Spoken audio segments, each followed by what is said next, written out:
ये इसकी दुकान पे चूहा शरीफ है। ये बहन चोद एक और पकड़े गई हराम खोर कहीं का। ये भी बहन चोद के छोटा रहेगा फूदी रहा वो हिल रहा बहन लोड़िया अभी भी जिंदा है बहन चोद। ये भी चुदाई के चक्कर में तो बहन ही मारा। चूहे बहुत मारे हमने हराम खोर भी उधर नहीं काट रहा बहन चोद। ओए चूहे वो चुप जा बहन। ये देखें जी इसको करीब से दिखाता हूँ। ये हराम खोर ये और आएगा देखे ना जी इसने शोर करता था बहुत ज़्यादा। ये दुकान के अंदर आके ये पीछे से इधर से आता था इस तरफ से इस जगह से आता था यहाँ से चूही साथ लाता था। इस सीढ़ी से उतर के इधर आके चीख को कहता ऊंडी हो जा ज़रा सट्टा मारन दे।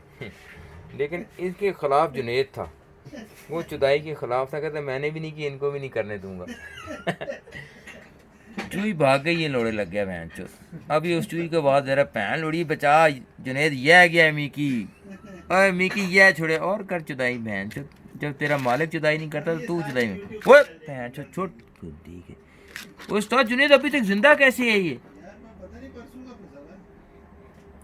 ला रहा हूँ मैं इसको। अभी मुझे कह रहा है किस तरह अभी से मौका मिले तो ये यकीन करेगा अगर जुनेद अभी आज़ाद हो जाए तो जाके दोबारा जुदाई करेगा। इसे एक मौका दिया जाए तो मेरे आप नाज़रीन आपसे सवाल है अगर इसे आज़ाद कर दिया जाए तो ये दोबारा जाके जुदाई करेगा तौबा करेगा। मेरे ख्याल में जुदाई करेगा तौबा नहीं करेगा क्योंकि पाकिस्तानी चूहा है। पाकिस्तानी आदमी और पाकिस्तानी आदमी में चूहे में कोई फ़र्क नहीं दोनों सुराख के चक्कर में पड़े रहते हैं। ये भी पैंट चल अब मर जा ठीक है चलो इसको भेज देते हैं।